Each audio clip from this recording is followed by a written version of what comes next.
મિત્રો આજે આપણે ધોરણ 12 ગુજરાતીનો ચોથો પાઠ વિશે ભણીશું. પાઠનું નામ છે સત્યાગ્રહ આશ્રમ. સત્યાગ્રહ આશ્રમના લેખક છે વિનોબા ભાવે. વિનોબા ભાવેનો જન્મ 11/9/1895 અને અવસાન 15/11/1982 થયું હતું. વિનોબા ભાવેનું પૂરું નામ વિનાયક રાવ ભાવે હતું. એમના પિતાનું નામ નરહરી હતું. એટલે વિનોબાનું આખું નામ જો પ્રશ્ન પૂછાય તો વિનોબા ભાવેનું મૂળ નામ વિનાયક રાવ નરહરી ભાવે હતું. એમનો જન્મ મહારાષ્ટ્રમાં થયેલો, ગાગોદ ગામમાં. એમના પિતાજીને વડોદરામાં નોકરી હતી એટલે ગુજરાતમાં રહેતા હતા અને સ્વતંત્રતાની લડતમાં પણ એમને જોડાવવું હતું ગાંધીજી સાથે, એટલે એમણે કાયમી ગુજરાતમાં જ વસવાટ કરવાનું વિચાર્યું. વિનોબા ભાવેની બીજી એક ખાસ વિશેષતા છે કે આપણા ભારતની જે 22 ભાષાઓ છે એ 22 ભાષાઓને એ જાણકાર હતા અને એ બધી જ ભાષાઓ એમને આવડતી હતી. નાનપણથી વાંચવાનો બહુ શોખ હતો એમને. અનેક વિષયો ઉપર એમણે પુસ્તકો લખ્યા છે. એમણે ગીતા પ્રવચનો લખ્યા છે, પુરાણસાર લખ્યા છે, શિક્ષણ વિચાર લખ્યા છે, ભારતીય સંસ્કૃતિ લખ્યું, વિજ્ઞાન અને આધ્યાત્મને લખ્યું છે. બીજું એક મુખ્ય એમનું કાર્ય હતું ભૂદાન યાત્રા. ભારતના જે ગરીબો છે એ ગરીબો માટે એમણે આખા ભારતમાં ભ્રમણ કરીને, આખા ભારતમાં ફરીને હજારો એકર જમીન એકત્રિત કરી હતી અને એ ગરીબોને ખેતી કરવા માટે આપી હતી. એઓ ગાંધીજીના આધ્યાત્મિક વારસદાર હતા. જો અહીંયા બીજો એક સાહિત્યનો પ્રશ્ન પૂછાય કે ગાંધીજીના આધ્યાત્મિક વારસદાર કોણ હતા, તો જવાબ શું આવશે? ગાંધીજીના આધ્યાત્મિક વારસદાર વિનાયક રાવ ભાવે હતા, વિનોબા ભાવે. વિનોબાએ જે સંકલન કર્યું છે એ જીવન પ્રસંગો, એનું નામ છે અહિંસાની ખોજ. અહિંસાની ખોજના અંદરથી એમણે આ આત્મકથાખંડ લીધો છે. આ જે પાઠ છે સત્યાગ્રહ આશ્રમ, એનો જો સાહિત્ય પ્રકાર પૂછવામાં આવે મિત્રો કે આ પાઠનો સાહિત્ય પ્રકાર કયો છે, તો સત્યાગ્રહ આશ્રમ પાઠનો સાહિત્ય પ્રકાર આત્મકથાખંડ છે. હવે આમાં વિનોબા ભાવે જે છે એ ગાંધીજીના અનુયાયી કેવી રીતે બન્યા, કોચરબ આશ્રમમાં એ કઈ રીતે રહ્યા ગાંધીજી સાથે, અને એમણે કયા કયા પ્રકારના કાર્યો કર્યા, એ દરેક પ્રસંગોનું અહીંયા આપણને વર્ણન જોવા મળશે. તો આવો મિત્રો આજે આપણે પાઠ ચોથા વિશે વિસ્તૃતથી સમજીએ. નાનો હતો ત્યારથી જ મારું ધ્યાન બંગાળ અને હિમાલય ભણી ખેંચાયેલું રહેતું. હું બંગાળ અને હિમાલય જવાના સપનામાં મહાલ્યો કરતો. એક તરફ બંગાળની વંદે માતરમની ક્રાંતિની ભાવના મને ખેંચતી, તો બીજી તરફ હિમાલયનો જ્ઞાનયોગ મને ખેંચતો. આપણા લેખક કહે છે વિનોબા ભાવે કે જ્યારે નાનો હતો ત્યારે બાળપણથી જેમ કે મારું ધ્યાન બંગાળ અને હિમાલય તરફ ખેંચાયેલું. એમને બંગાળની વંદે માતરમની ક્રાંતિની ભાવના પણ ખેંચતી હતી અને બીજી તરફ શું ખેંચતું? હિમાલયનો જ્ઞાનયોગ, હિમાલયની શાંતિ પણ એમને ખેંચતી હતી. હિમાલય અને બંગાળ બેવના રસ્તા પર કાશી નગરી પડતી હતી. કર્મ સંજોગે હું ત્યાં આવી પહોંચ્યો હતો, પરંતુ ન હું હિમાલય ગયો ન બંગાળ. હવે નાનપણથી જ એમની ઈચ્છા શું હતી? બંગાળ અને હિમાલય તરફ જવાની. અહીંયા થયું એવું કે એ હિમાલય ન ગયા અને બંગાળ પણ ન જઈ શક્યા. રસ્તામાં કાશી નગરી આવતી હતી. આપણા લેખક વિનોબા ભાવે કાશી નગરી પહોંચી ગયા, પરંતુ મનોમન તો હું એ બંને સ્થળે એકી સાથે પહોંચી ગયો. હું ગાંધીજી પાસે ગયો અને મને એમની પાસે હિમાલયની શાંતિ અને બંગાળની ક્રાંતિ બેઉ સાંપડ્યા. ત્યાં જે પામ્યો તેમાં ક્રાંતિ અને શાંતિ બંનેનો અપૂર્વ સંગમ હતો. આપણા વિનોબા ભાવે હિમાલય ન ગયા અને બંગાળે ના ગયા, કાશી પહોંચી ગયા અને ત્યાંથી એ ગાંધીજી પાસે પાછા ગયા. હવે ગાંધીજી પાસે ગયા એટલે કહે છે કે મને બંને વસ્તુ મળી ગઈ, હિમાલયની શાંતિ પણ મળી ગઈ અને બંગાળની ક્રાંતિ પણ મળી ગઈ.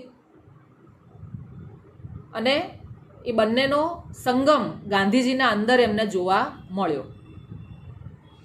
જ્યારે હું કાશી આવ્યો ત્યારે ત્યાં બાપુના ભાષણની ગરમા ગરમ ચર્ચા ચાલ્યા કરતી હતી. આપણા વિનોબા ભાવે કહે છે કે હું કાશી આવ્યો તો ગાંધીજીના એક ભાષણની બહુ ચર્ચાઓ થઈ રહી હતી એ વખતે. ત્યાંના હિન્દુ વિશ્વવિદ્યાલયમાં બાપુનું આ ભાષણ થયું હતું. જો અહીં ધ્યાન આપજો, બાપુનું ભાષણ ક્યાં થયું હતું? તો બાપુનું જે ભાષણ છે એ હિન્દુ વિશ્વવિદ્યાલયમાં થયું હતું. એ ભાષણમાં એમણે અહિંસા અંગે ઘણી વાતો સમજાવી હતી. મુખ્ય વાત આ હતી કે નિર્ભયતા વગર અહિંસા ચાલી જ ન શકે. પરમ સેવ્ય અહિંસા છે અને એ નિર્ભયતા વગર આવી ના શકે.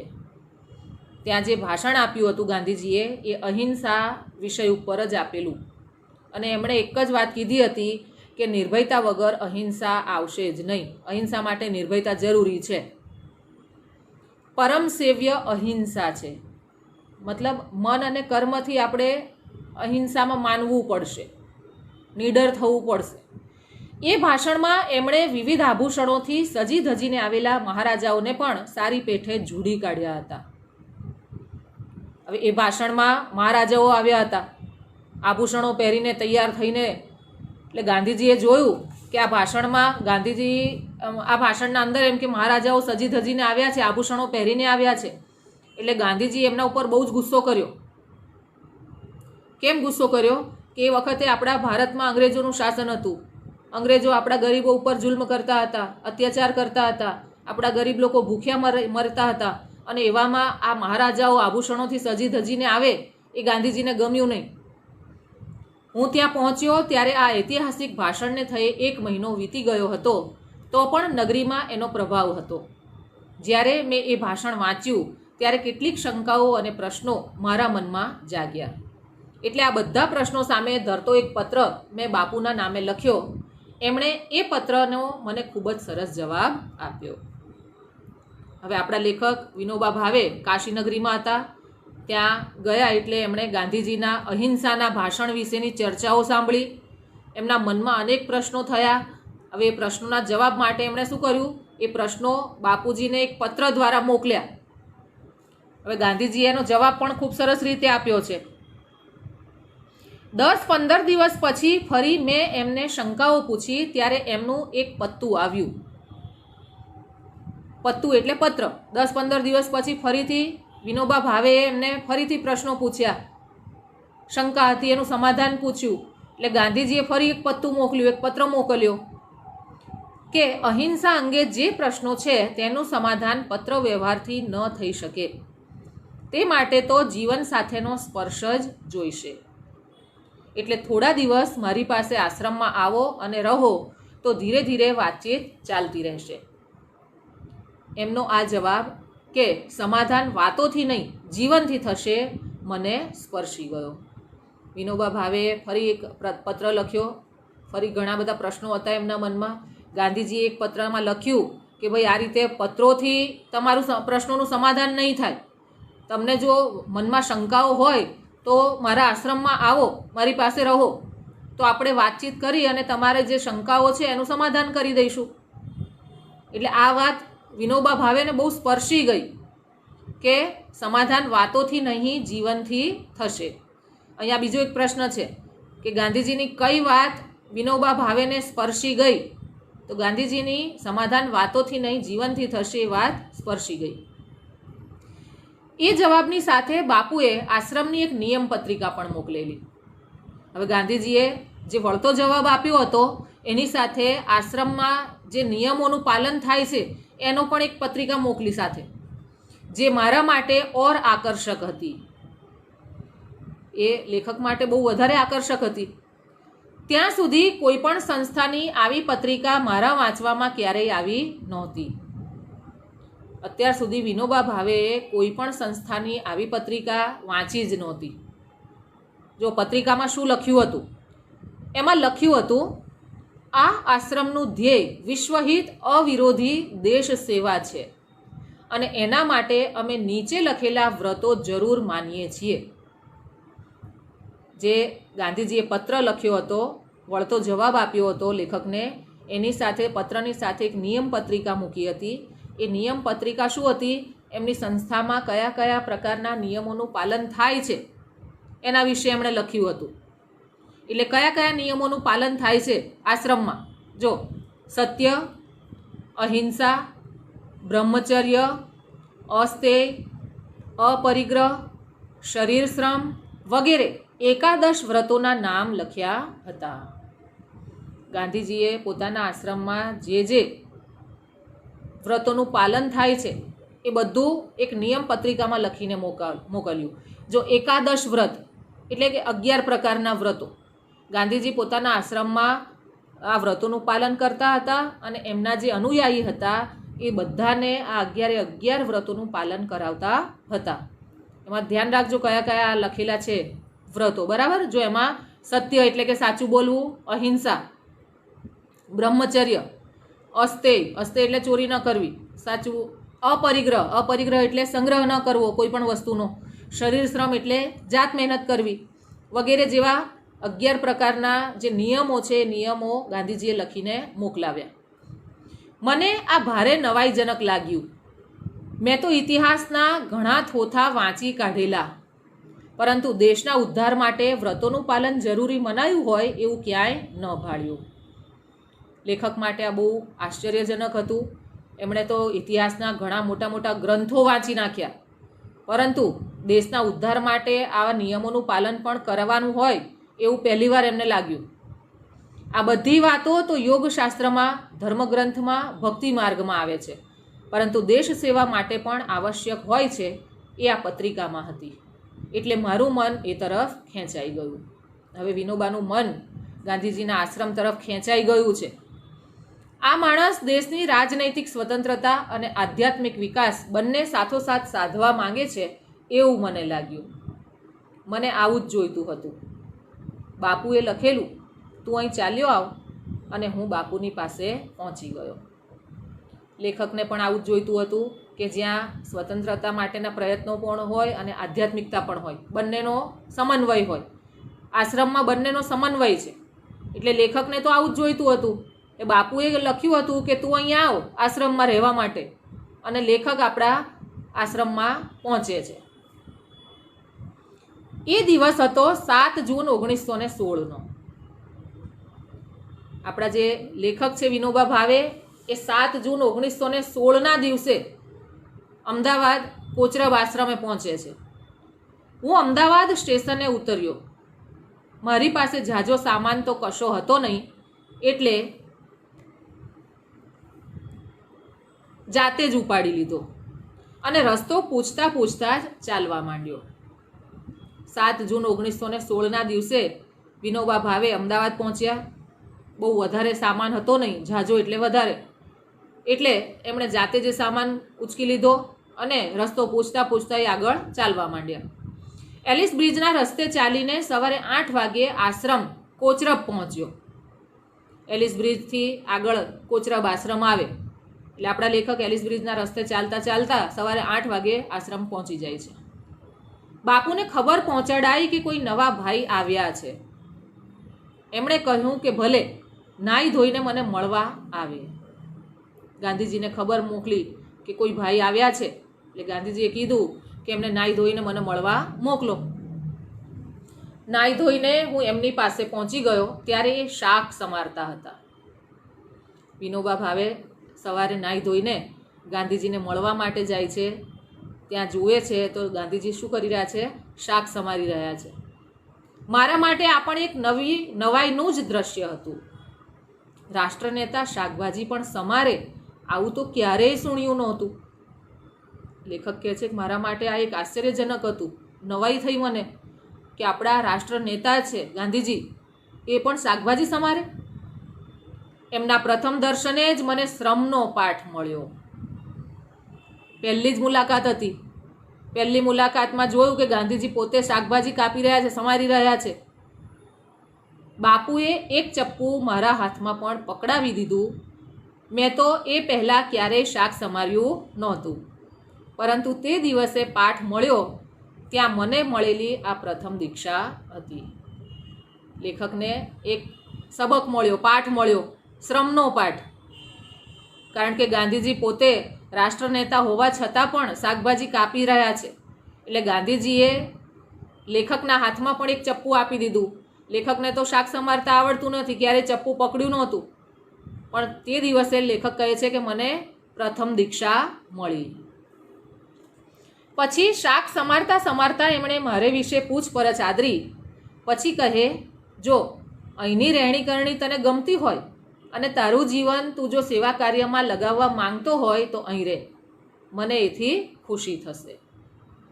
હવે ગાંધીજી વાત કરી રહ્યા છે વિનોબા સાથે, શાક પણ સમારી રહ્યા છે, વાત કરી રહ્યા છે. શું કહે છે કે તને જો આશ્રમની રહેણી કરણી ગમતી હોય અને તને સેવાનું કામ ગમતું હોય તો તું અહીંયા મારી સાથે રહે, મને ગમશે તું અહીં રહીશ તો.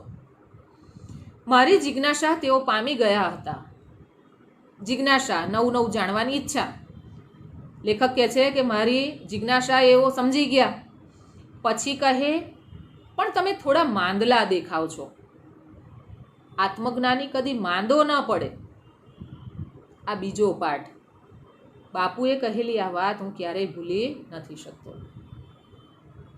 ફરી વાત કરતાં કરતાં એમણે કહ્યું ગાંધીજીએ કે ભાઈ તમને અહીંયા રહેવાનું ગમતું હોય, સેવા કાર્યમાં એમ કે તમને જો રસ હોય તો તમે મારા આશ્રમમાં રહો. પાછું ગાંધીજી એમને ઓળખી ગયા કે આ જિજ્ઞાસુ તો છે જ, કંઈક નવું જાણવાની ઈચ્છાવાળા છે. પણ પાછા ગાંધીજી શું કહે, તમે થોડા માંદલા દેખાવ છો, આત્મજ્ઞાની કદી માંદો ના પડે. એટલે આ બીજો પાઠ એમને મળે છે, બીજો સબક મળે છે. આ વાત લેખક કહે છે હું ક્યારેય ભૂલી શકું નહીં. તે દિવસે શાક સમારતા સમારતા જે વાતો થઈ તે થઈ. ત્યાર પછી તો ફક્ત કામકાજ અંગે જ વાતો થતી. બાકીના સમયમાં હું મારા કામમાં ગળા ડૂબ રહેતો. બસ જ્યારે શાક સમારતા સમારતા પહેલા દિવસે ગાંધીજી સાથે જે વાત થઈ એ થઈ. એ પછી તો સૌ પોતપોતાના કામમાં વ્યસ્ત રહેતા હતા. બાપુની અનેક લોકો સાથે વાતો ચાલતી રહે એ સાંભળતો રહેતો. બાપુ જાણતા હતા કે છોકરો સદ્ભાવનાપૂર્વક આવ્યો છે, પરંતુ બાકી બધાને મન તો હું જડ જેવો માણસ હતો. ગાંધીજી લેખકને સમજી ગયા છે, પણ આશ્રમના બીજા લોકો વિનોબા ભાવેને જડ માને છે. એક વખતે બાપુની એક ભાઈ સાથેની ગીતાના એક શ્લોક પરની વાતચીત દરમિયાન બાપુ બોલ્યા, આ તો ગૌણ ભાષા છે. ત્યારે મેં કહ્યું, ના, આ તો ભક્તિની ભાષા છે. બાપુ બોલ્યા, હા, આ વાત બરાબર છે. જ્ઞાનની ભાષા અને ભક્તિની ભાષા. આ હતા બાપુ, જેમની પાસે મારા જેવા છોકરડાની વાતને પણ મહત્ત્વ આપી સ્વીકારી લેવાની નમ્રતા હતી. ત્યારે સૌને થયું કે આને પણ બોલતા આવડે છે. જો અહીંયા એ લોકો શું માનતા હતા કે આ છોકરાને કશું આવડતું નથી. આશ્રમના લોકોના મનમાં એવું હતું કે આ વિનોબા ભાવેને તો જડ જેવો છે, એને કંઈ ખબર નથી પડતી. એકવાર શું થયું, ગીતાના શ્લોક પર વાતચીત થતી હતી. એટલે ગાંધીજીએ કીધું કે આ ગીતાના શ્લોક પર જે શ્લોક છે એ તો ગૌણ ભાષા છે. તો વિનોબા ભાવેએ કહ્યું કે ના, આ તો ભક્તિની ભાષા છે. એમ જ્યારે આવો જવાબ આપ્યો ત્યારે લોકોને થયું કે આ છોકરાને બોલતા પણ આવડે છે, હોશિયાર છે આ છોકરો. આમાં એ લોકોનો પણ કાંઈ દોષ નહોતો. ત્યારે હું ભારે લુખ્ખો માણસ હતો. 21 વર્ષનો છોકરો હતો. મારા મિત્રો જાણે છે કે જેને સભ્યતા, શિષ્ટતા અને રીતભાત કહેવાય છે તે મારામાં ખૂબ ઓછી હતી. આમાં એમ કે આશ્રમના લોકોનો કોઈ દોષ નહોતો. હું લુખ્ખો માણસ જ હતો. એમ 21 વર્ષનો હતો એ વખતે. અને સભ્યતા કોને કહેવાય, શિષ્ટતા, સંસ્કાર કોને કહેવાય એ મારામાં બહુ ઓછી હતી. એમ હું કોઈની સાથે બોલતો પણ નહીં, કામમાં ડૂબેલો રહેતો અથવા તો અધ્યયન, ધ્યાન અને ચિંતન વગેરેમાં ડૂબેલો રહેતો. વિનોબા ભાવે કોઈની સાથે બોલતા નહોતા. એમના પોતાના કામમાં જે વ્યસ્ત રહેતા હતા. એક દિવસે પરોઢિયે ઉઠીને હું મારી ઓરડીમાં ઉપનિષદ બોલી રહ્યો હતો. વિનોબા ભાવે ગાંધીજીના આશ્રમમાં છે, કોચરબ આશ્રમમાં. વહેલા પરોઢિયે ઉઠી અને ઉપનિષદ, જે સંસ્કૃતનો ઉપનિષદના શ્લોક છે, બોલી રહ્યા છે. આશ્રમવાસીઓ સાંભળી ગયા તો એમણે બાપુને સમાચાર પહોંચાડ્યા કે આ તો સંસ્કૃત જાણે છે.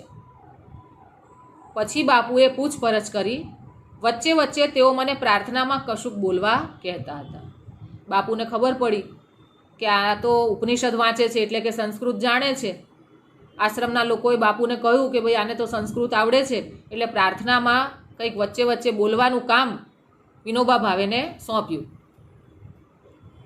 મને બોલવાની ટેવ તો પહેલેથી હતી, પરંતુ ત્યાં બોલવું પડ્યું, એથી ખૂબ લાભ થયો. બાપુની હાજરીમાં બોલવાનું છે એટલે એક શબ્દ પણ વધતો ઓછો ન થાય એમ જોખી જોખીને બોલવાની તૈયારી કરતો હતો. બાપુની હાજરી હતી, બાપુ તો કેટલા બધા હોશિયાર, એટલે વિનોબા ભાવે એક એક શબ્દ જોખી જોખીને બોલતો, સમજી વિચારીને બોલતા હતા. સમત્વપૂર્વક બોલવાની સારી કસરત મળી. શું કહેવાનું છે તે વિશે કશું પહેલેથી વિચારી ન રાખતો. પ્રાર્થનામાં આજે મારે શું બોલવાનું છે એવું વિનોબા ભાવે ક્યારેય વિચારતા નહોતા. એ અંગે ભગવાન ઈશુએ આજ્ઞા દઈ જ દીધી છે કે પ્રચારાર્થે જઈએ ત્યારે અગાઉથી શું કહેવું તે વિચારી ન રાખવું, તો ભગવાન જ તમને પ્રેરણા આપશે. વિચારી રાખીને બોલશો તો એ તમારી પોતાની પ્રેરણા મુજબનું હશે. તો મારું આમ ચાલ્યું. વિનોબા ભાવે જ્યારે પણ પ્રાર્થના સભામાં કંઈક બોલતા કશું વિચારતા નહોતા, પહેલેથી નક્કી નહોતા કરતા કે મારે આજે આ બોલવાનું છે. બસ તરત ઊભા થઈ અને બોલવા લાગતા, અને ભગવાન એમને પ્રેરણા પણ આપતા હતા. વિચારીને જો બોલીએ તો એ આપણી પ્રેરણા પ્રમાણેનું હોય. બાપુએ જાણે મારું ઘડતર કરવાનું નક્કી જ કરી લીધેલું, મારી પાસે લોકોને મોકલતા. બાપુએ તો હવે વિચાર્યું હતું કે આ જળ જેવો માણસ છે, મારે એને હવે માણસ જેવો બનાવવો છે, એટલે ઘડતર કરવું છે એમ મારું. અને વિનોબા ભાવે પાસે ઘણા બધા લોકોને ગાંધીજી મોકલતા હતા મળવા માટે. વર્ધા ગયા પછી જે કોઈ જિજ્ઞાસુ સેવાગ્રામ જતા તેમને બાપુ પૂછતા કે તમે વિનોબાને મળી આવ્યા? વર્ધા આ મહારાષ્ટ્રમાં આવ્યું. મહારાષ્ટ્રમાં પણ ગાંધીજીનો આશ્રમ છે. આ વિનોબા ત્યાં હતા એટલે ગાંધીજી ઘણા બધા લોકોને પૂછતા કે તમે વિનોબાને મળીને આવ્યા છો કે નહીં? ના મળ્યા હોય તો જરૂર મળો. એક વખતે બાપુએ એક ભાઈને મારી પાસે મોકલ્યા. એ તો ભારતના એક પ્રખ્યાત ક્રાંતિકારી પુરુષ હતા. એકવાર ગાંધીજીએ ભારતના એક ક્રાંતિકારી વ્યક્તિને વિનોબા ભાવે પાસે મોકલ્યા કે જાઓ એમને મળીને આવો તમે. બાપુએ કહેલું એટલે પગે ચાલીને ઠેઠ પવનાર સુધી આવેલા. ત્યાં હું ખેતરમાં ખોદતો હતો. નજર ઉઠાવી જોયું તો એ ભાઈ સામે ઊભા છે. હવે પેલા જે ક્રાંતિકારી માણસ હતો એ વિનોબાને મળવા માટે ગયો. ત્યાં પહોંચ્યા એટલે વિનોબા ભાવે ખેતરમાં કામ કરતા હતા, ખેતર ખોદતા હતા. નજર ઉઠાવી જોયું તો એ ભાઈ સામે ઊભા છે. વિનોબાએ જોયું પેલો ક્રાંતિકારી જે માણસ એમને મળવા આવ્યો છે સામે ઊભો છે એમના. મેં પૂછ્યું કેમ આવવાનું થયું? તો કહે બસ આમ જ દર્શન કરવા આવેલો. પછી તો શું?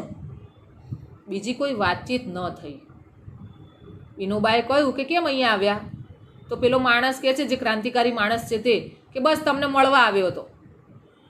બસ એ પછી કોઈ વાતચીત ન થઈ બંને વચ્ચે. હું પાછો મારા કામે લાગી ગયો. નજર પણ કામ ભળી વણી ગઈ. હવે વિનોબા પાછા પોતાના ખેતર ખોદવાના કામમાં લાગી ગયા.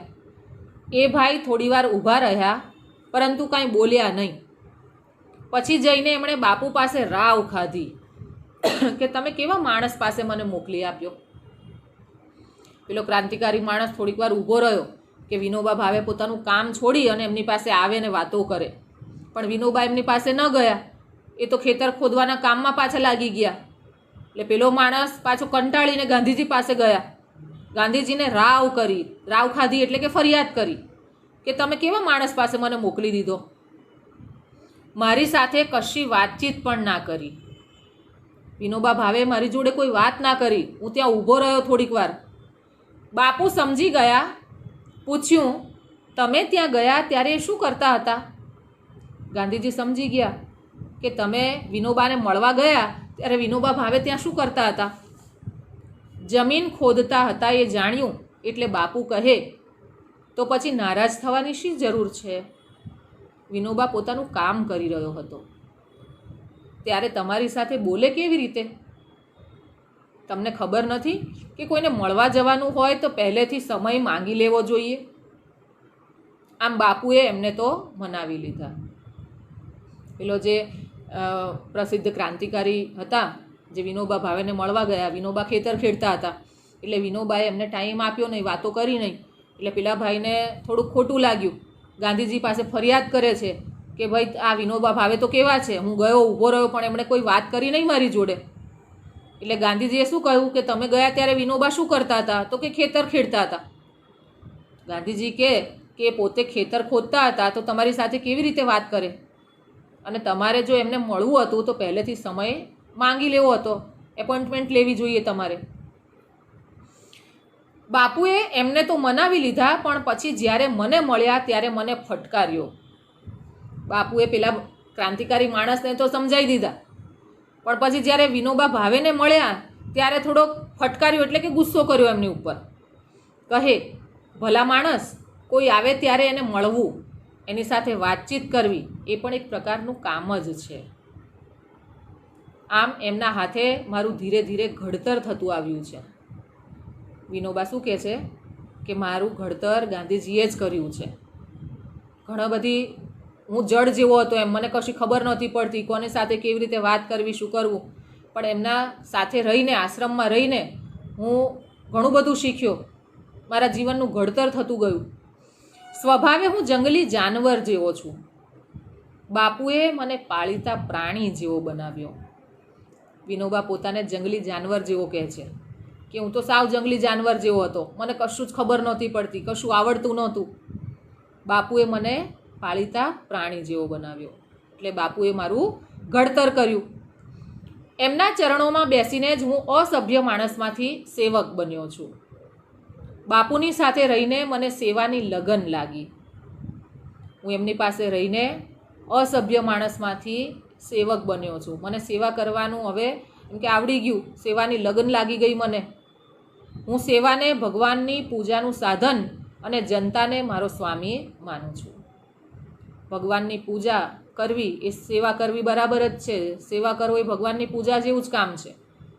એટલે અહીંયા વિનોબા ભાવે પોતાના જીવનનું ઘડતર ગાંધીજીએ કેવી રીતે કર્યું. મિત્રો, આ ચોથા પાઠનો ભાગ 1 અહીંયા સુધી આપણે રાખીએ છીએ.